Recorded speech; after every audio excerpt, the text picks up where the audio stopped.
పగడాల ప్రవీణ్ కుమార్ గారు పాస్టర్ గారు మొన్న నైట్ కొంతమూరు దగ్గర అనుమానాస్పదంగా మృతి చెందడం మనందరికీ కూడా తెలిసిందే. ప్రవీణ్ గారి మరణం అనేది చాలా బాధాకరమైన ఇష్యూ. అనుమానాస్పదంగా మృతి చెందారు అని చెప్పి పోలీసులు కూడా కేసు ఫైల్ చేయడం జరిగింది. ఆ నెక్స్ట్ డే మార్నింగ్ కొంతమంది చూసి ఇలా చనిపోయారని చెప్పగానే పోలీసులు ఇన్వెస్టిగేషన్ కి వెంటనే వచ్చి ఇమీడియట్ గా బాడీని కూడా అక్కడ నుంచి తీసి ఇన్వెస్టిగేషన్ చేయడం మొదలు పెట్టారు. అందరూ కూడా వాళ్ళ కుటుంబ సభ్యులు ఎవరైతే ఉన్నారో వాళ్ళందరూ కూడా వాళ్ళ అనుమానాస్పదంగా ఆ మృతిని వాళ్ళు భావించిన తర్వాత వాళ్ళ అనుమానాస్పదంగా మృతి అని చెప్పేసి పెట్టడం జరిగింది.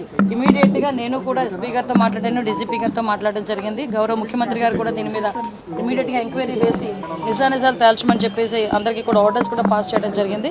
ఎక్కడా కూడా ఎటువంటి ఇబ్బంది లేకుండా పారదర్శకంగా దర్యాప్తు కొనసాగిస్తున్నాం. ఆల్రెడీ పోస్ట్ మార్టం కూడా ఈ రోజు రాజమండ్రిలో జరుగుతుంది. సో ఎవరు కూడా దీని మీద ఎటువంటి అపోహలు పెట్టుకోవద్దు. క్రైస్తవ సంఘాలన్నీ కూడా చాలా మంది వచ్చి అక్కడ డిమాండ్ కూడా చేశారు. డెఫినెట్ గా అన్ని కోణాల నుంచి కూడా దాన్ని మేము యాక్సిడెంట్ గానే పరిగణించట్లేదు. అలాగే అన్ని కోణాల నుంచి కూడా దర్యాప్తు కొనసాగిస్తాము. నియర్ బై ఉన్న సీసీ క్యామ్స్ అన్నింటినీ కూడా పోలీసుల ఫుటేజ్ కూడా తీసుకుంటున్నారు. అదేవిధంగా టవర్ డంప్ తీసుకుంటారు, సీడియాస్ ఆ నియర్ బై ఉన్న సీడియాస్ అవన్నీ కూడా తీసుకుంటున్నారు.